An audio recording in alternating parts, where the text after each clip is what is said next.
our best models are only an approximation of reality.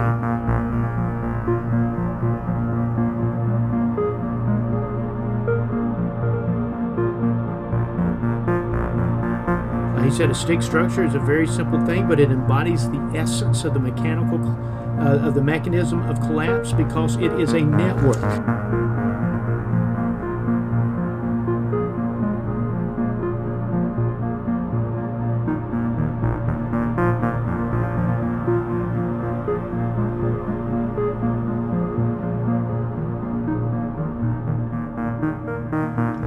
Hello, everybody. I want to welcome you again to another episode of The Uncensored Pilgrims. I'm Marty McLain, along with the irrepressible Paul Price. Paul Price. Every episode he is Paul Price, and he will especially be Paul Price today. We're going to have to rely upon your cerebral cortex a lot today.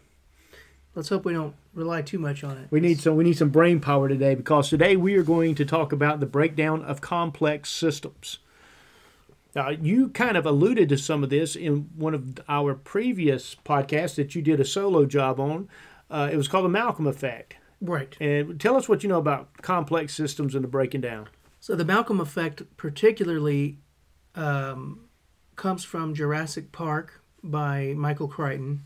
So it's a fictional idea. I mean, it's a fictional term for a real phenomenon, which is just that, as you said, the breakdown of complex systems because of chaos theory and because of human failure to execute as well as failure to predict.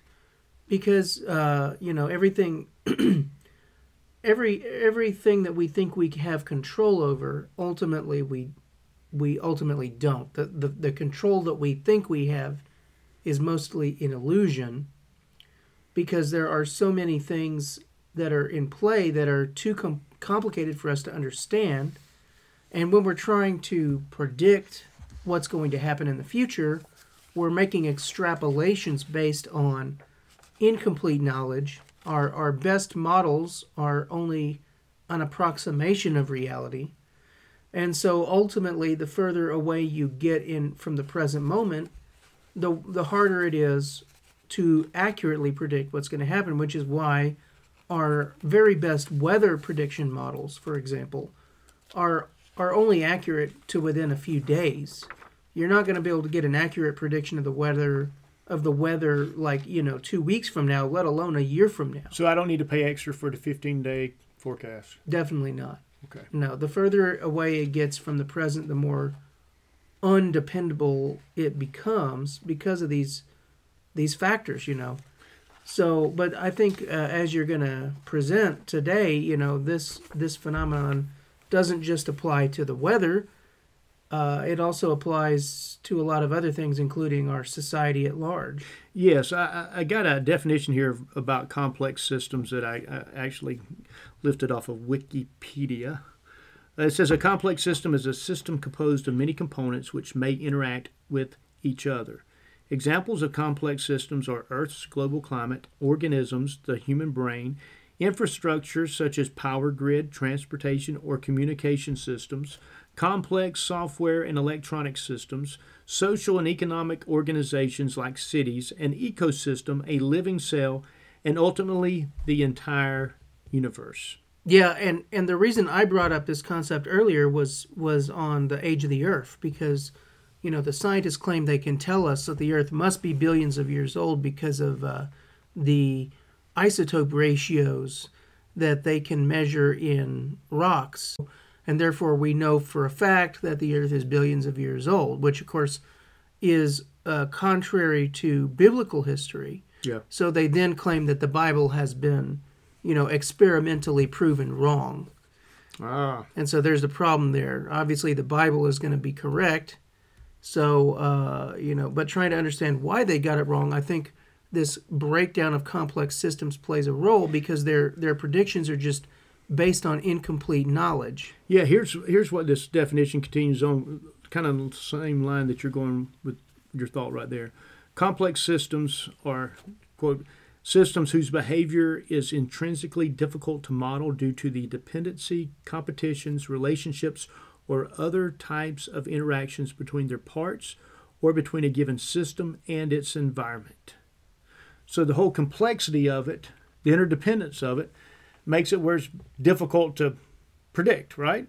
Exactly. Yeah. And your prediction, the further out you get, the less accurate it becomes, because very tiny imperfections in either your knowledge of the data or maybe your knowledge of the constants in your equation, the knowledge of maybe factors that are coming into play that you don't know anything about.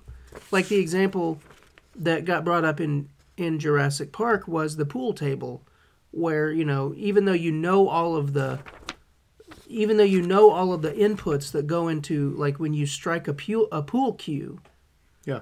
you know, you can use your math and you can say, okay, well, I hit the pool ball with X and X such number of units of energy, and I know exactly the angle that it's traveling at, so using math, you should be able to accurately predict where all of the balls are going to wind up on that pool table. But in reality, it's simply not possible to do it because there are too many factors that don't play into your equation that you can't model. Okay. Tiny imperfections in the surface of the ball, even like the gravitational pull of the people standing around the table plays a role. Right. So for all of those reasons, it's just too unpredictable. But we do know that complex systems do fail. Yes. That they do collapse at times, and it's unpredictable if that the might ones happen. who want to predict it. That's why we have so many doomsday predictions, economic predictions, climate predictions. All these doomsday, and there's just too many variables because you have such a complex system that some people just take a shot in the dark. And I think what people innately understand is that our society today, as it exists today, is much more fragile than it would have been, say, 100 years ago. Mm-hmm. Because we have continued to increase our dependence on very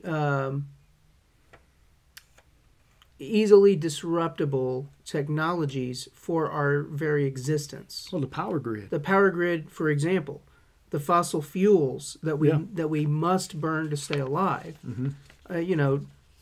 200 years ago or whatever, did people depend upon fossil fuels for their very existence? No. We had more low-tech ways of survival. Yeah. Now, if you cut off the power grid, people are going to start dying. Yeah. They're not prepared for it. Yeah.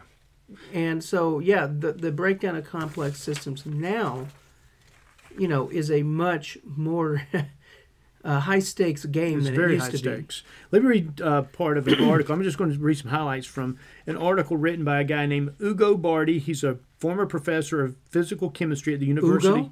Ugo. I've heard of Hugo. I've never heard of UGO. Ugo. All right.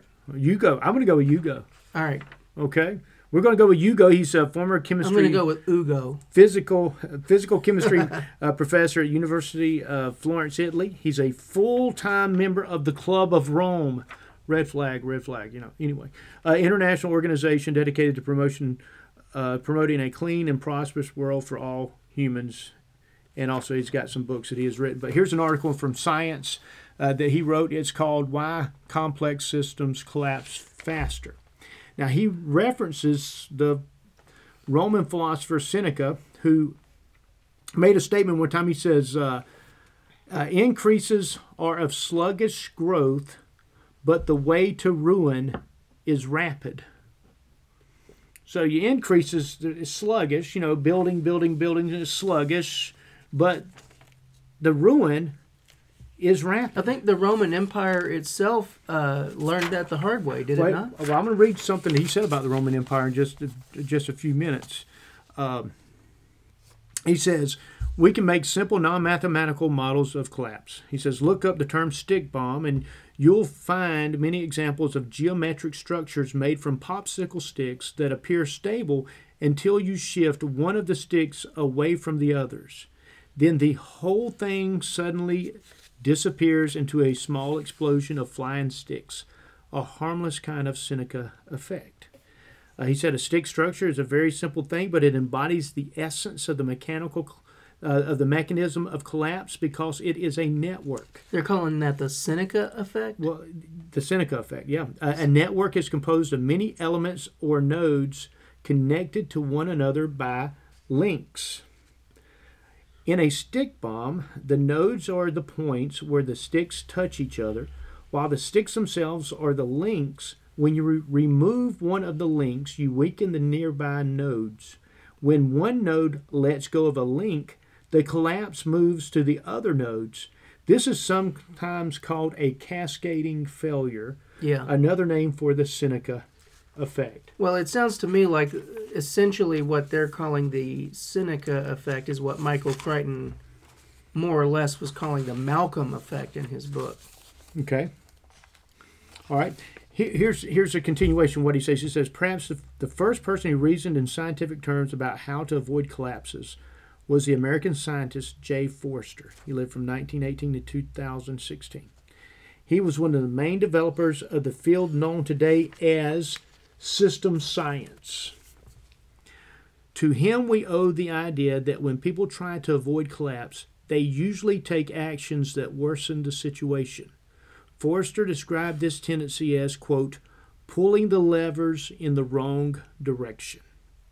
Forster's idea is powerful and helps explain why things go bad so fast, so often. Consider the ancient Romans again. They tried to stop the collapse of their empire by putting all the resources they had into keeping their military as strong as possible. It seemed like a good idea. You need a strong army to stop the barbarian invasions. But to pay the soldiers, they had to raise taxes, and they didn't realize that doing so would hemorrhage the very system they were trying to keep alive. The Romans pulled the levers in the wrong direction, as is typical. Empires tend to bankrupt themselves with excessive military expenses. In more recent times, it happened to the Soviet Union. It may well be happening in parts of the Western world today. So what you think about that? Well, the national debt counter comes to mind. Oh, 33, is it 33 trillion? So, yeah, something whatever. I don't pay attention. I just know that it's way too much. Yeah, I remember back, I think it was Ronald Reagan.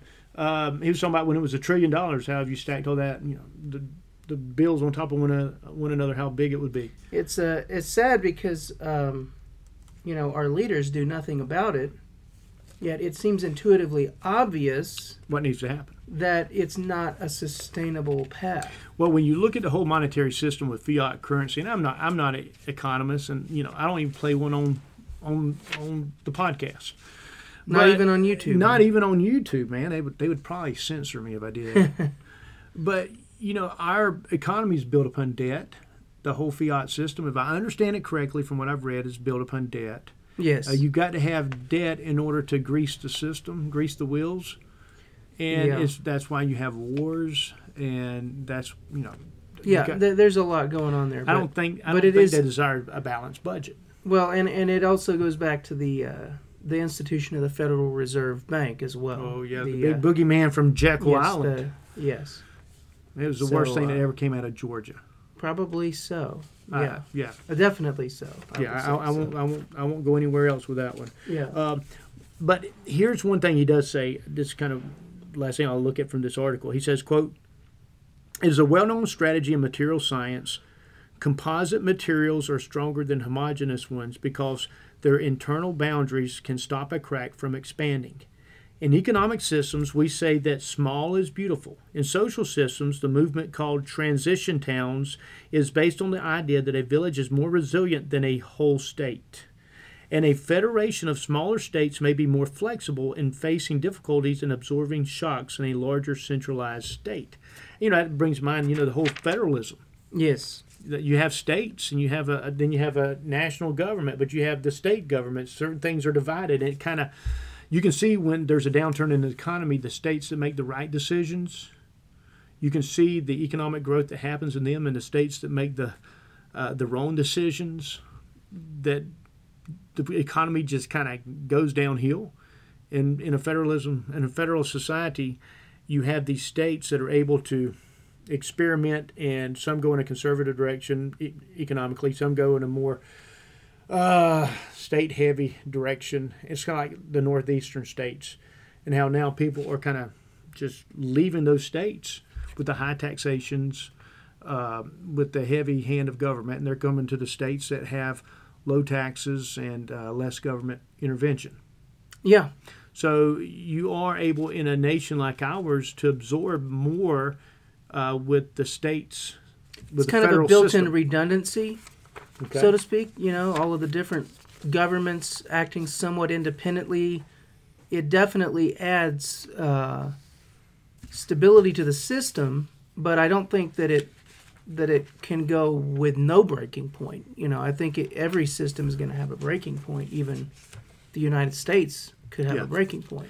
Now, I think when you talk about the breakdown of complex systems nowadays, especially in our economy, one of the things, if you start doing any research on it, you will see that one of the boogeymen, or one of the bad guys, or one of the culprits that many find with the breakdown of complex systems when it comes to certain aspects of our economy or certain elements of our economy, is the diversity, equity, inclusion, the DEI.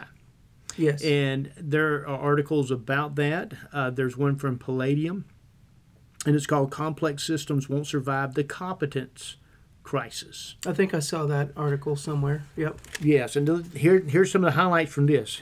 He says, the core issue is that changing political mores have established the systematic promotion of the unqualified and sidelining of the competent. Yes.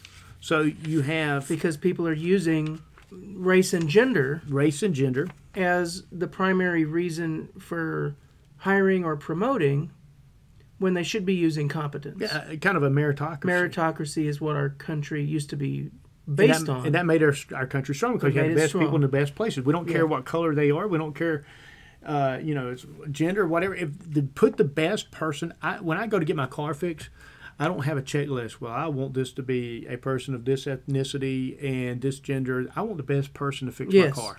Yeah, absolutely. Here's another highlight. He says, the prognosis is harsh but clear. Either selection for competence will return, or America will experience devolution to more primitive forms of civilization and loss of geopolitical power. Yes. Continues. He says, when selecting corporate board members, diversity means anyone who is not a straight white man. Yeah. So the straight white males are not really, they are not considered diverse. It's not about equity when it comes to straight white males, and it's not about inclusion. They seem to be the problem. Now, here's another segment that seems to be a problem. I'm just going to put it out there.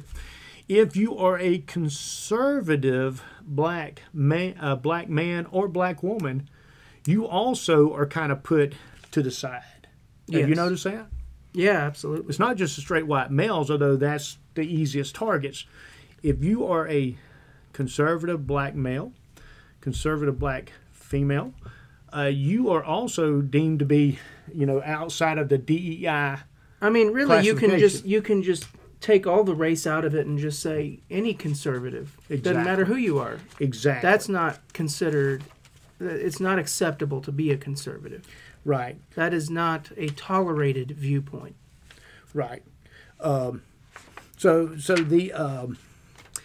It says here, it says, quote, all bad hires are costly, but bad hires that are diverse are even worse. The risk of a wrongful termination lawsuit either draws out the termination process for diverse hires or results in the firm adjusting by giving them harmless busy work until they leave of their own volition. Either way, a terrible outcome for the organizations which hired them. It's just the whole DEI thing. You go back to Martin Luther King Jr.'s speech when he says, judge by the content of your character, not the color of your skin. And now through this DEI stuff, it's all about your sexual preference. It's all about the color of your skin. And it's all about your gender. And people are being divided up. It's not according to who is the best qualified for a job. It's who checks the most boxes. Yeah. Even when our president, when Biden was running for office, he says, here's who I'm going to get for a vice president. They have to check these boxes.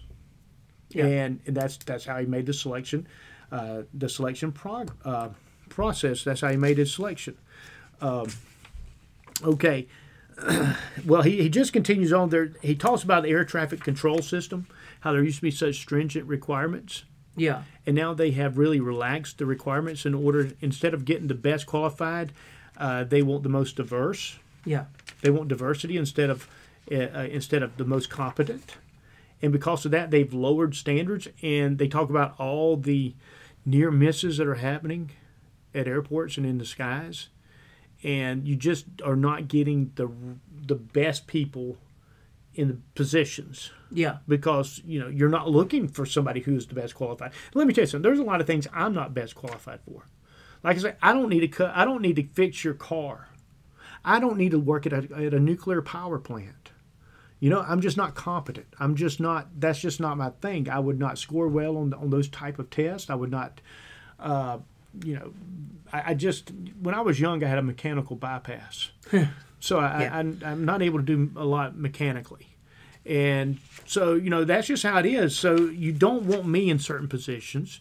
And if somebody put me in a certain position because I check the box and I'm not competent, that's not going to work well. No. And that's part of what they see as what a lot of people are looking at, the breakdown of complex systems, is that when you have these systems and they're interrelated and the complexity is there and you're not putting the best people in the positions. Yeah. I mean, you look even at the Ivy League schools, not only do they discriminate against whites, but also Asians. Mm-hmm. They just do. And it's like you have certain boxes that have to be checked. And eventually, if you're looking at putting people in places because of boxes instead of competence. I think it's pretty obvious that any society that starts behaving that way is on the path to self-destruction. Right. It's just the question of how long is it going to take. Yes. And so, well, I wish I could have a more happy message, but the fact that this is going on in this country is a huge red flag that we are in a decline period. Right. And here's what happens. I'll quote from this article again. He says, quote, "This is the continuation of a trend that began over a decade ago. High-performing young men will either collaborate, coast, or downshift by leaving high-status employment altogether. Collaborators will embrace allyship to attempt to bolster their chances of getting promoted. Coasters realize that they need to work just slightly harder than the worst individual on their team. Their shirking is likely to go unnoticed, and they are unlikely to feel enough emotional connection to the organization to raise alarm when critical mistakes are being made. The combination of new employees hired for diversity, not competence, and the declining engagement of the highly competent sets the stage for failures of increasingly frequency and magnitude." Yeah. That's right on, isn't it? It's not only a crisis of competence, but I'm not sure that our nation can survive the crisis of a complete lack of patriotism. Like, one of the things that used to drive our country to success was this collective patriotism. We loved America. We love America. It's not political. Didn't used to be political to say you loved America. Patriotism was not political. It was not a red versus blue issue in the past. Mm-hmm. Everybody was patriotic back then. Mm-hmm. And everybody felt this collective societal need to contribute to the society. Mm-hmm. Now, one thing that's very popular for people to do is point to Japan as a benchmark of, look how good Japan does everything. Mm-hmm. We think they're great. It's so fashionable to idolize Japan. Mm-hmm. And that nowhere is that more true than in the corporate world, where it's fashionable to use Japanese terms like Kaizen, right, for example, which is like continuous improvement, right? But then look at Japan, and it's like, why are they so successful? Because they're disciplined, but they're also highly collectivist and patriotic. They're not patriotic in a military sense. Not in the World War II sense. Not in the World War II military sense. But they're patriotic in the sense of they all want to work together for the common good of their people and of their country, and that's of the highest importance to them. So when you have that culture, you're going to have success. Right. But can our country really survive a generation that doesn't care about it? Right. Do people really care about America anymore? Would anybody, for example, choose to not do a bad job because that might hurt America? Right. Can you really imagine people of today thinking that way? Because I can't. Yeah. People don't care about our country anymore. Yeah. And imagine a draft situation. How many draft dodgers would you have? Mm-hmm. Because who wants to go to war for this government? Yes. You just feel like a lot of things just being done for the military-industrial complex. Yeah. Now, So, who wants to die for the... I used to never think that way. Yeah, who wants to die for the military-industrial complex? Like, back in World War II, if that were a thing, if people... That's when Rosie the Riveter was building planes. If people had this concept back in World War II of the deep state and the military-industrial complex, do you think that we would have won that war? No. But that happened after World War II. I know. That's what I'm saying. Yeah. So that's my point. My point is our country... Eisenhower warned us. Our country has thrown away everything that made it successful, so we cannot possibly expect that it's going to continue to have success after throwing away everything that gave us our success to begin with. Yeah, with America, you have invention, you have entrepreneurs, you have people who take risk to invent incredible stuff in our nation. And it reminds me when you brought up Japan. Years ago, I was at a conference, and this guy named Joel Barker was the speaker. And he's the guy that supposedly termed the phrase paradigm shift. Yeah. And I remember he was talking about Japan. And one of the things he said about Japan, he says, not a lot of inventions come out of Japan. And the reason why is because that culture frowns upon failure. Yeah. And so what they do, instead of inventing things, they take that Yankee ingenuity and they perfect it. Yes. So they take what's been invented and then they hone their resources and their mental abilities and everything, and they perfect. The Japanese are very good I love at being Japanese cars. Single-minded in their, like, it seems like almost a national requirement in Japan that you're going to become single-mindedly obsessed with something and become excessively good at that one thing. You've been to Japan, right? I have, yeah. Okay. Yeah, I've never been to Japan. And not only have I been there, but I watch NHK, so I'm an expert on Japan. NHK. Well, I've seen the latest Godzilla movie. That's the Japanese TV channel for, like, that's the international... Can you understand Japanese? Nandesu? Nandesu? Yeah. Yeah. Only a tiny bit, because it's a very difficult language. Konnichiwa. Konnichiwa. Yeah. I have studied it, but not long enough to become... I learned that in Vacation Bible School. Yeah. Konnichiwa, you learn in Vacation Bible School? Yeah. What does it mean? It means... Do you know? I don't know. I can't remember. I just remember people saying Konnichiwa. It means hello. Okay, Konnichiwa. Yeah. But what it really means is today. Today. Konnichiwa. See, so, we're but for some reason bilingual. Japanese people say today when they mean hello. Really? Yeah, I don't know why that is, but that's... Huh. That is very interesting. So we have the breakdown of complex systems is happening. One of the countries when you look at the breakdown of complex systems that people will use as an example is South Africa. Yeah, and before we go totally away from Japan, I wanted to mention too on the issue of DEI. That is virtually just non-existent in Japan. Japan does not have a concept of, there's not a lot of diversity in Japan. Well, not only is there essentially almost no diversity in Japan, but culturally and politically, there's no expectation that you're supposed to produce diversity either. Yeah. Like, nobody's shaming people. Like, in Japan, it's not shameful to not be diverse. Yeah. So this is the real problem, is that we feel like it's a shame. like we're forcing ourselves to have these racial quotas and everything. Yeah, and it's not just racial; it's gender. Yeah, and all of the and quotas, it all the pertains boxes. to sexual orientation. And it's like, look, if some particular group, whether it be a sports team or a company, if it just so happens that that group doesn't particularly have a particular minority in it, I don't think that needs to be an object of shame. Yeah, and one thing It's like, who cares? Who cares? One thing that's very interesting Just about let the them whole do their job. DEI movement is that they do not look favorably upon people from the Orient, Asians.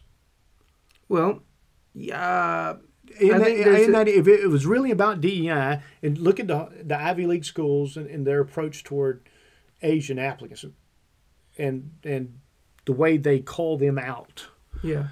It's really okay if it's DEI. Why do you discriminate against minorities from Asia? Well, and I ultimately, Why not just here it is? It's open to everybody. Everybody's allowed to take the test. Everybody's allowed. We'll see who gets the best scores, and that's who's going to get in. It's mostly because the Asians, just let it be like that. It's the Asian culture that I was just talking about. They score really high on their tests. It's not only in Japan, but Japan is a strong example of that very high work ethic. Right. And guess what? You reap what you sow. Yeah. If you have a high work ethic, you're probably gonna be among the highest achievers. And so, but the DEI wants to, we have too many Asians and there are not enough of other groups. So let's get rid of the Asians so we can bring in more of the other groups. And so what happens is that very well qualified Asians who should be accepted at some of these places, they're not accepted. Well, so the point is, no matter what racial group you're talking about. Let's just forget about race. Let's just let the best people, the best qualified people, the people who scored the highest, just let it be a meritocracy. If you score high enough, you get in. Yeah. If you don't, you don't. Now, it's like that when you go out for sports teams. If you're one of the best, you'll make the team. But if you're not, guess what? You're going to use that college degree you earned. Yeah. You're not going to play professional sports. Yeah. That's just kind of how it works. Everybody understands that in sports. Everybody understands, well, if you're not the best, if you do not have the ability to be in the league, you're not going to be in the league, and it's brutal. And there are businesses' decisions that. Does anybody ever say about a sports team, well, they have a losing record, but look how diverse they are? Isn't that something to be happy about? No. We just want to. We just want to win. But for some reason, in other aspects of our society, we've accepted that, success and doing a good job, that's not as important as how diverse you are. Yeah, and diversity, it doesn't improve the quality of a product. No. It doesn't. And they'll claim that it does, but the proof is in the pudding, right? Yeah. You were going to talk about South Africa, I think. Yeah, and I think one of the things that happened in South Africa, they said, well, there's apartheid in South Africa, obviously, and that was wrong. And there's a lot of history in South Africa that just is not good. But the communists with the African National Congress and all that, the communism is not. Communism is not the right answer to any historical It's not the antidote. wrong. It's not the right answer. And some of the stuff that happened after you got rid of that stuff, when you got rid of apartheid, some of the stuff, the solution was in some ways worse than the disease. And now the infrastructure in South Africa is just crumbling. I've heard recently where they had some days they'll have blackouts that last 12 hours. Mm-hmm. Your power grid. And that's just because the power grid can't actually support the population and the demand. They've not made the improvements. They've not made they don't have the people in the positions that need to be in position to make the right decisions. Yeah. And that's what happens. And it's like, I don't care when I get on an airplane, I don't care what color the person is that's flying that plane. I just want it to be the best person. Yeah. Yeah. When I go to a doctor, I want to go to a doctor. I don't care where he's from. I don't care what color the person is. Is he the best doctor or is she the best doctor? Yeah. That's what I'm looking for. I mean, Yeah. that's what I want. Yeah. So it's not. I mean, it's not a. You want competence. That's what you want, and But this also, it isn't all about DEI either, because the competence crisis is also coming from a crisis in terrible to non-existent public education. yeah. So you're. It doesn't matter whether We you got do. a lot of great teachers out there doing a lot of great things, great Yeah. work. But I think a lot of the curriculum and a lot of ways that education is nowadays. Yeah, it doesn't matter whether you have the DEI going on or not. If you don't have a pool Yeah. of competent people to pick Yeah. from, it doesn't matter, does it? No. Yeah, when you see some of these things where there's hardly anybody from some of these schools that's proficient in math, Yeah, and you're it's like, shameful. It is shameful. What have they been doing? What have you been teaching people? They've not been being taught. People can learn. People can. You got smart people all over the place. You just have to teach people. You got to give them good education. And I think that in some place, I think that they're, I'm one of these people that think there's a little bit of a sinister motivation with some of the dumbing down of American education. Mm-hmm. No, I think so for sure. And I think, who was it, Jimmy Carter, that created the Department of Education? I think that probably was not a good decision. I think if education would have been left local, I think you would probably have much, much better results. Certainly, no doubt. That's my personal opinion. But local is harder to control and manipulate. And when you get that's why they want everything to be national. Yeah. Once you get national curriculum, you get national standards, and what happens? But then it doesn't stop there. Yeah, eventually, it becomes international, and it falls under the control of the UN. Yeah, that's true. See, what happens is that you get the stick and carrot with the federal money for the schools. If you do this, you'll get this money. Yeah. If you do this, you'll get this grant. If you do this, if you teach this, if you. That's a conflict of interest, I think, for sure. And it really has gotten into the educational system. But we do have a lot of great administrators, great teachers. I'm not negating that. I just think that the system has made it very hard for good teachers. I think it's made it very hard for good teachers. And I think in some of these school systems, when you get so many kids coming out and they don't know the basics, I don't understand how that happens if you've got them for 7 hours a day. 5 days but what's a week. going on for those 7 hours? I've been in there. I've been a substitute teacher. What was it I've like? seen what's going on. And it's certainly not learning. Really? That's for sure. Yeah. It's mostly just a bunch of kids out of control, barely under control at all. And a lot of times in these public schools, it takes police intervention to get any type of control under the. That's called a breakdown in society, man. I think you have a lot of breakdown in the home situations. And just an overall breakdown in society. So it is a societal breakdown, and I think it's just happening in slow motion. Yeah. But it's at any moment, the last stick could get moved, and it's going to go into fast motion instead of slow motion. Yeah, like Seneca said. Yeah. Ruin is rapid. So this gets back to the prepping thing. Like yes. We're not going to, not you or me or any of the 5 people that listen to our podcast, none of us can change what's happening in this country. No. But we can pray. But you can pray. Honestly, Yeah. But the truth is, I think all of this would have collapsed a long time ago were it not for, God and the angels intervening constantly in ways we can't begin to understand. And let me tell you something.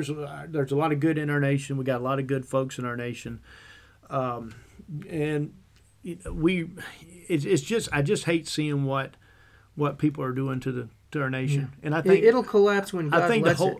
I think the whole DEI thing to me is just so undermining the fabric of our nation. Yeah. And when you put that into systems and you start not putting the most competent, I don't care what color they are, I don't care what gender, you put the most competent people in places. Yeah. And when you quit doing that and you lower standards across the board. Yeah.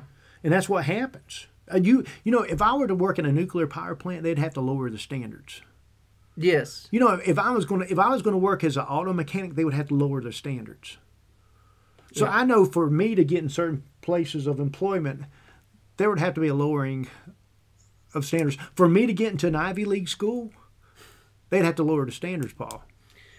They're not going to do that for you. They won't do it I'm for sorry. me. Yeah. And I know they would have to do it if I got in there. So, Yeah.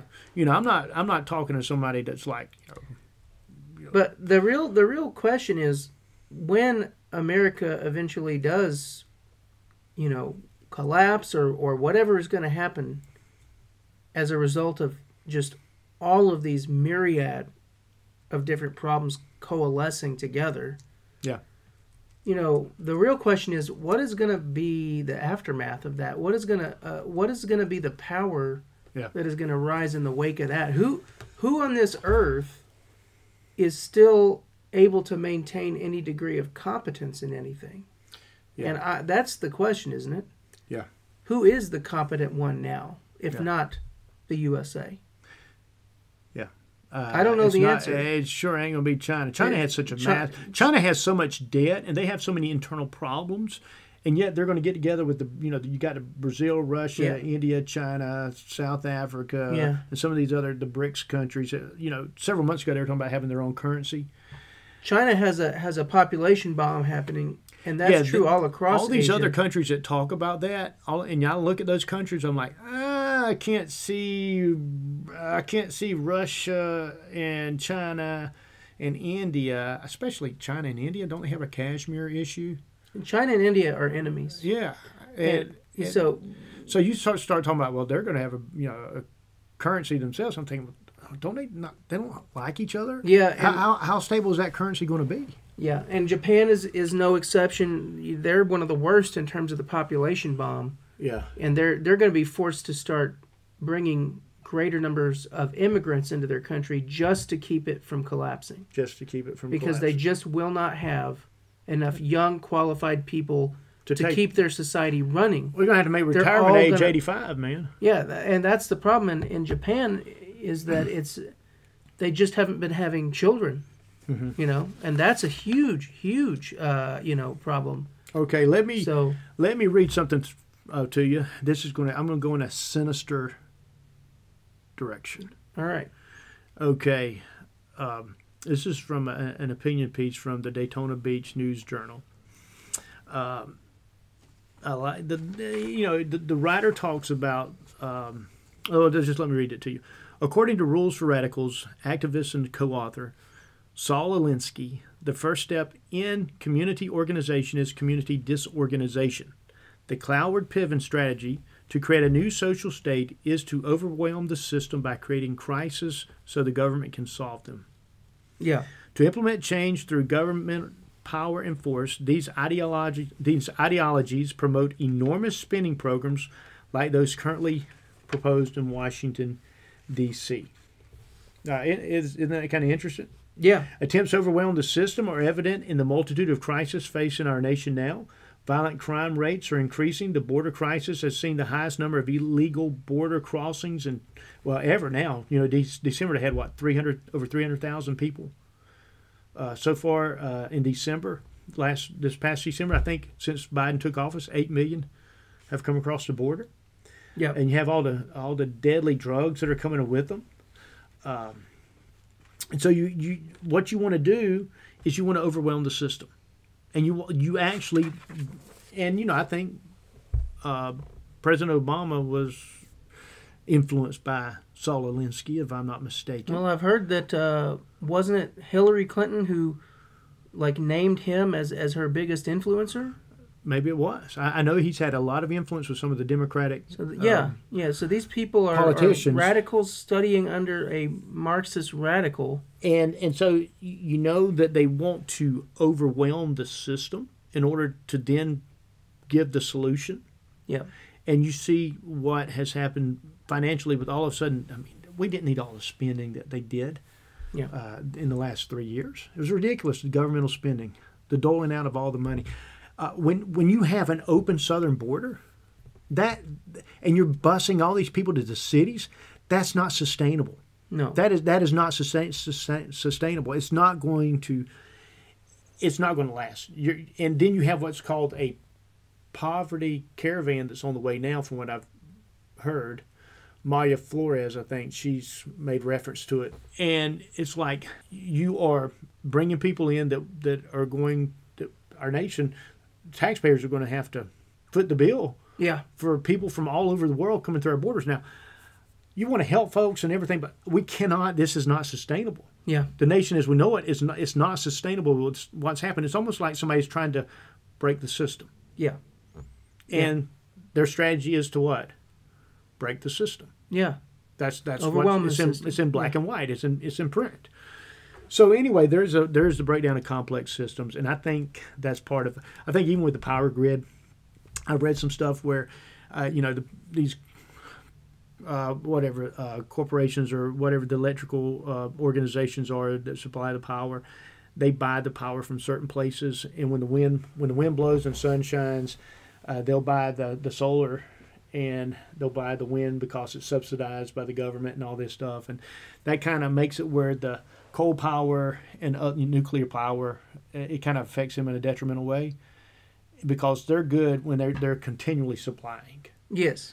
And so it kind of messes with the whole power grid when you have all this yanking back and forth. Yeah. And, solar and wind's not sustainable because the wind doesn't always blow and the sun doesn't always shine.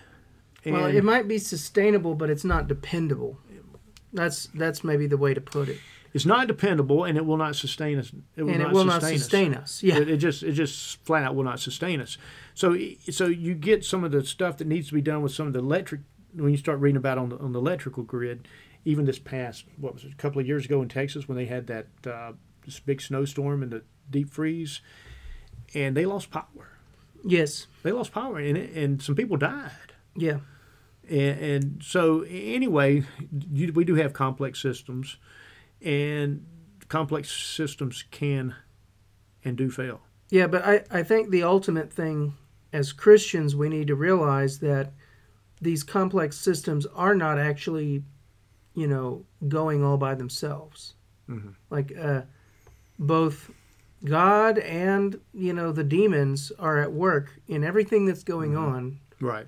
And in many ways, what we see playing out on our planet is really just, a micro look at a bigger spiritual battle going on in the heavens. It is, although there's political players, it is a spiritual battle. It's a spiritual battle. It is a spiritual battle. And we think we're in control when we aren't, is the point. And so, the fact that this system has lasted as long as it has is amazing. Is a miracle in and of itself. Yes. Because if you think about how many things could go wrong unexpectedly and break the whole system, the fact that it hasn't happened yet is a miracle in and of itself. Yes, and we want to, we just give praise to the Lord for that, and thanks to God that He has sustained us as long as He has, and we do pray for God's blessing upon America. There are those in America that want to divide us. That's why I don't like the DEI. I believe it divides us as a nation, as a people.